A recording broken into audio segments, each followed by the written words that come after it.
ici en ce moment. Nous allons donc passer la parole à l'orateur du jour, Diamant Kalonji Tibadibadi, archevêque de l'Église chrétienne de l'Estrema.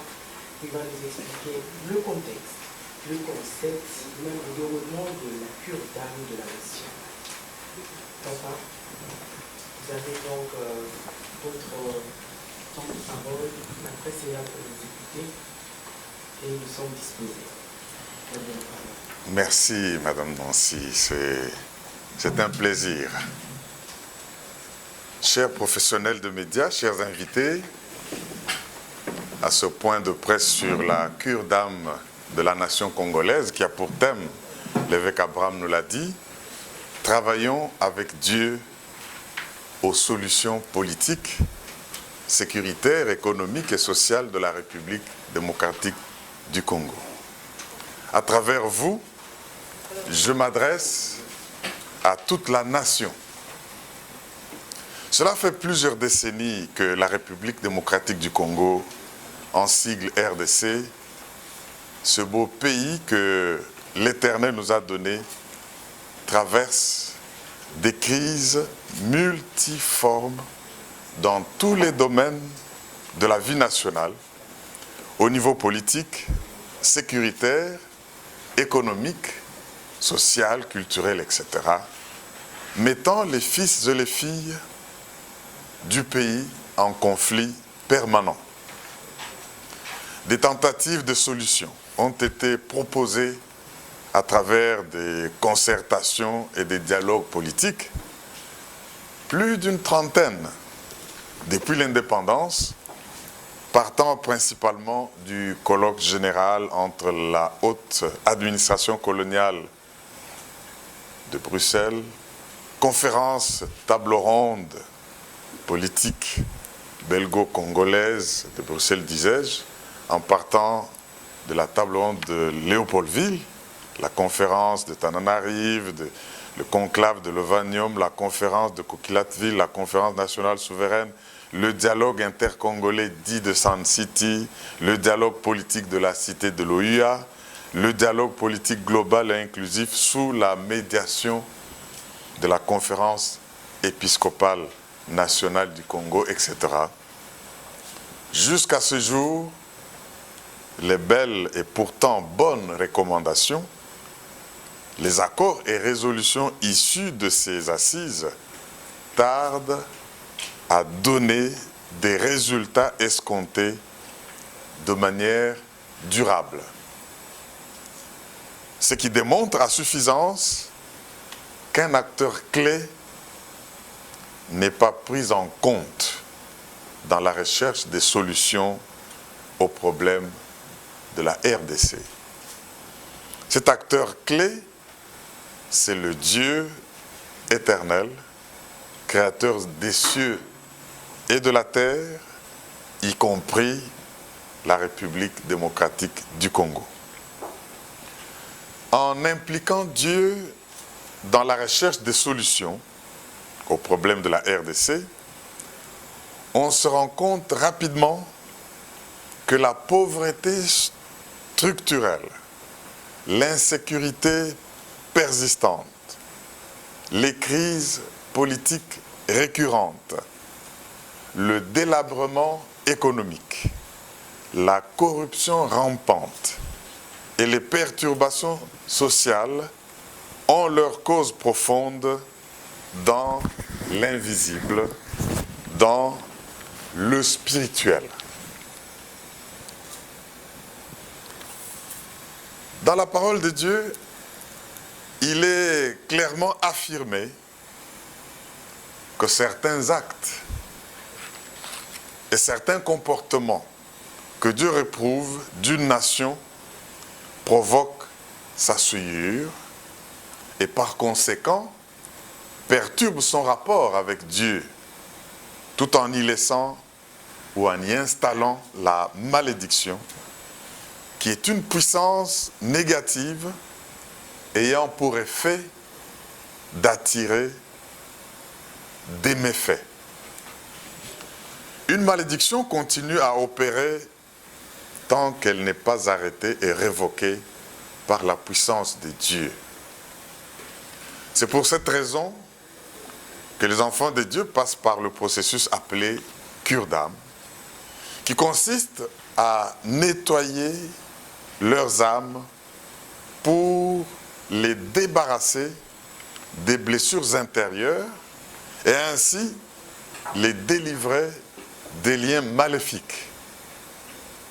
Pour ce qui est d'une nation, le Seigneur Jésus-Christ, que je sers, m'a rappelé que les nations ont, elles aussi, une âme et le processus est le même, car Dieu traite la nation à l'égal de l'homme. On peut lire ça dans Job 34, verset 29, pour ceux qui voulaient le vérifier. Traitant donc les nations de la même manière que l'homme, il les a dotées aussi, chacune, de l'esprit, de l'âme et du corps. Ce faisant, les nations et les hommes se doivent de marcher en respectant ses commandements. Le non-respect de ceux-ci affecte les fondements de la nation que sont la foi en Dieu et sa parole, la valorisation de chaque individu créé à l'image de Dieu, le gouvernement de soi, c'est-à-dire la maîtrise de soi, l'éthique et moralité, l'union et les alliances, l'éducation par laquelle se communique la vérité, les valeurs, les vertus, la justice, et la propriété ou la prise de conscience de celle-ci. Ce non-respect déclenche par ailleurs contre elle les malédictions déjà prévues dans la justice de Dieu. Confère Deutéronome chapitre 28, verset 15 et les suivants. Mais Dieu, dans sa compassion et sa miséricorde, n'a pas laissé irrésolues les conséquences qui découlent du non-respect de ses commandements.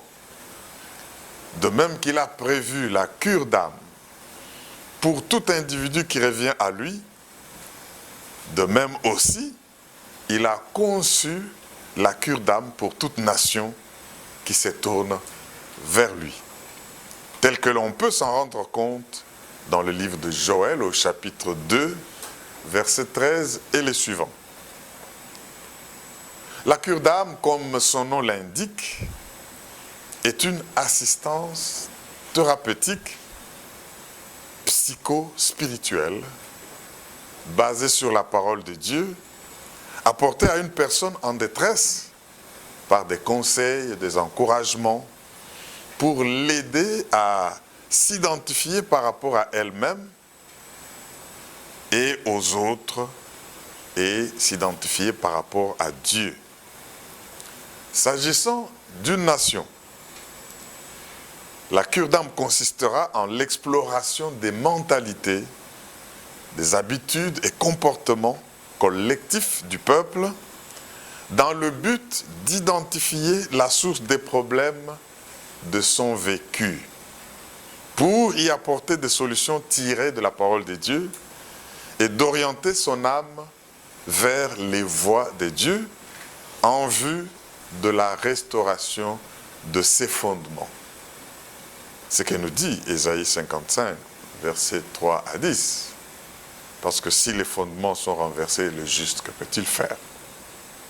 Pour ce qui est de la RDC, force est de constater que depuis les temps les plus reculés, les habitants de l'espace qui est devenu la République démocratique du Congo subissent des graves exactions et cela s'est poursuivi depuis 1885 à nos jours. Beaucoup d'effets et incidents d'une rare atrocité et violence ont émaillé la vie de cette population, sans qu'il n'y ait ni regret public, ni repentance, ou même réparation. Ceci fait qu'aujourd'hui, l'âme de la RDC est surchargée. Elle en est malade. Car cette surcharge entraîne des antivaleurs récurrentes dans le comportement de son peuple. Ainsi donc, je le souligne encore, des crises spirituelles, politiques, économiques, sociales et sécuritaires à répétition qui empêchent son progrès et l'accomplissement de sa destinée. Les causes des difficultés politiques, économiques, sociales et sécuritaires de la RDC sont fondamentalement spirituelles. Il faudrait raisonnablement en rechercher les solutions d'abord auprès de Dieu. Mais gloire soit rendue à Dieu, car en dépit de ce constat, le 23 juin 2019, un fait spirituel important est intervenu. Ce jour-là, le président de la République et chef de l'État, Félix-Antoine Tshisekedi Tshilombo, a dédié la République démocratique du Congo à Dieu et a confié le trône de celle-ci à Jésus-Christ, ouvrant ainsi, par cette nouvelle naissance de la RDC, la voie et la possibilité d'entreprendre sa cure d'âme. Jusqu'ici, les hommes ont travaillé seuls à résoudre les problèmes du Congo. Mais à présent, Dieu nous invite à travailler avec lui. Et 2 Corinthiens 6, 1 à 2 nous dit, nous travaillons avec Dieu, nous ne devons pas fouler aux pieds cette grâce, et maintenant c'est le jour du salut et il nous exauce. Et à recourir à sa méthodologie pour les solutions qui durent. C'est pourquoi je m'adresse aujourd'hui de la part de l'Éternel à toute la nation congolaise, au président de la République, aux sénateurs, aux députés nationaux et provinciaux, aux membres du gouvernement central et provincial, aux hauts magistrats et agents des parquets et tribunaux, aux officiers, aux soldats, aux policiers. Je m'adresse aux membres du personnel paramilitaire, aux responsables et agents des services d'intelligence, aux cadres et agents de la fonction publique, aux responsables des établissements et des entreprises publiques et à leurs agents. Je m'adresse aux responsables des écoles, des universités et des centres de recherche. Je m'adresse aux enseignants, aux professeurs, aux chercheurs, aux responsables des hôpitaux et médecins et aux membres du personnel paramédical, aux bourgmestres, aux chefs coutumiers, aux responsables et membres des ordres nationaux des avocats, des médecins, des architectes, des comptables. Je m'adresse aux chefs des confessions religieuses et leurs fidèles, aux membres des associations et organisations non gouvernementales, aux hommes d'affaires, aux peuples autochtones, pygmées, aux personnes handicapées, aux hommes, aux femmes, aux enfants, aux vieillards, aux retraités, d'avoir à soumettre l'âme de la nation à l'Éternel par la repentance de nos péchés collectifs et un engagement ferme et sérieux de retourner dans les voies des dieux pour la RDC. Cette cure d'âme de la RDC, qui impliquera toutes les églises désireuses du corps de Christ, a pour objectif principal de libérer la nation congolaise des entraves qui empêchent la réalisation du plan des dieux pour elle et l'instauration d'une société intégrée de crainte de Dieu, de pardon, de justice, de liberté, de fraternité, de paix, de solidarité, d'amour à l'égard des concitoyens, d'amour de la patrie, de responsabilité, de tolérance, de respect mutuel, de solidarité, de liberté, de dialogue, de concorde, de communication, de courtoisie et du sens du pardon. Cette cure d'âme a pour objectif spécifique, premièrement, d'extirper, c'est-à-dire déraciner ou enlever, les antivaleurs de l'âme de la République démocratique du Congo par la repentance des péchés collectifs. Deuxième objectif spécifique, de contribuer à la réconciliation du peuple avec lui-même et avec ses dirigeants. Et troisième objectif spécifique, jeter le fondement d'une société nouvelle faite de crainte de Dieu, de pardon, de justice, de liberté, de fraternité, de paix, de solidarité, d'amour à l'égard des concitoyens, d'amour de la patrie, de responsabilité, de tolérance, de respect mutuel, de solidarité, de liberté, de dialogue, de concorde, de communication, de courtoisie et du sens du pardon en vue de favoriser le développement de la République démocratique du Congo. La cure d'âme de la République démocratique du Congo, avec l'implication de toutes les institutions publiques et privées de la RDC, ainsi que de toutes ces communautés, sera conduite par une commission appelée Commission de la cure d'âme de la nation. Elle se déroulera en plusieurs étapes faites de prières, prière nationale, prière provinciale et locale, faites de sensibilisation, de mobilisation, de prédication, de messages, des séances d'écoute, de repentance et d'engagement.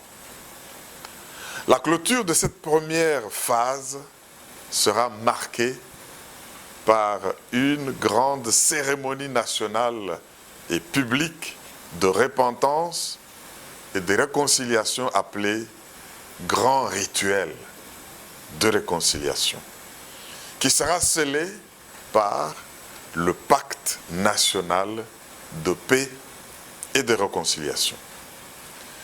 Ce pacte national de paix et de réconciliation comportera un ensemble de déclarations et d'engagements concertés, partagés et acceptés par toutes les parties prenantes, auxquels nous allons tous souscrire pour en faire des grands principes de la nouvelle société intégrée de la République démocratique du Congo. Une correspondance a été adressée au président de la République le 30 avril 2021 pour lui présenter amplement ce message de Dieu. Et dès la semaine prochaine, j'entreprendrai une série de contacts avec les chefs de confession religieuse et les serviteurs de Dieu, ainsi qu'avec toutes les autres institutions, les services publics et les parties prenantes en général, en vue de la mise en œuvre de la cure d'âme de notre nation. Les modalités détaillées de la cure d'âme de la RDC seront publiées incessamment. Mais d'ores et déjà, l'on peut en prendre connaissance dans le document intitulé « L'argumentaire pour la cure d'âme de la RDC ». Elle se déroulera sur 3 temps. Le premier temps, c'est la sensibilisation. Le deuxième temps, l'écoute des institutions et des communautés, se terminant par l'adhésion au pacte national de réconciliation et de paix. Et le troisième temps, le cérémonial public de réconciliation nationale, se concluant par la prière de dédicace et la proclamation solennelle du pacte national de paix et de réconciliation.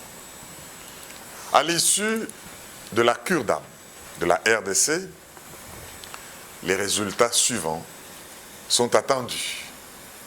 Premier résultat, le peuple et les dirigeants congolais sont réconciliés avec Dieu. Deuxième résultat, le peuple congolais est réconcilié avec lui-même et ses dirigeants.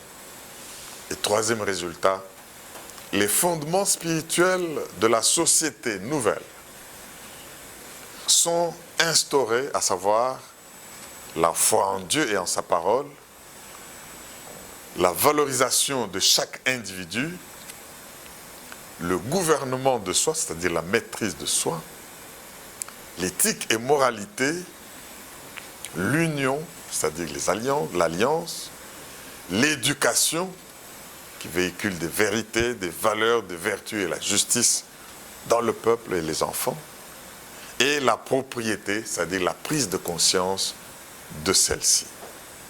Et la RDC sera reconnue dans le monde entier comme étant le pays aux hommes craignant Dieu.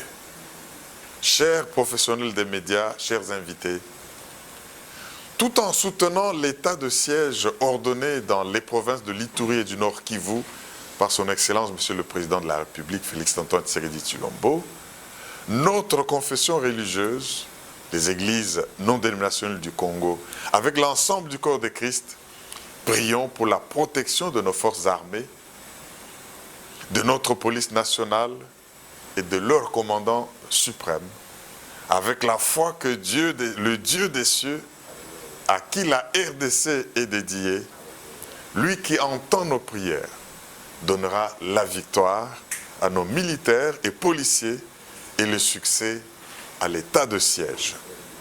La cure d'âme ainsi lancée pérennisera les conséquences de la dédicace du pays à Dieu, les résultats de l'état de siège, ainsi que la paix, la joie et la prospérité de la nation.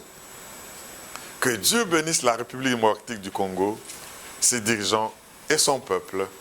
Je vous remercie.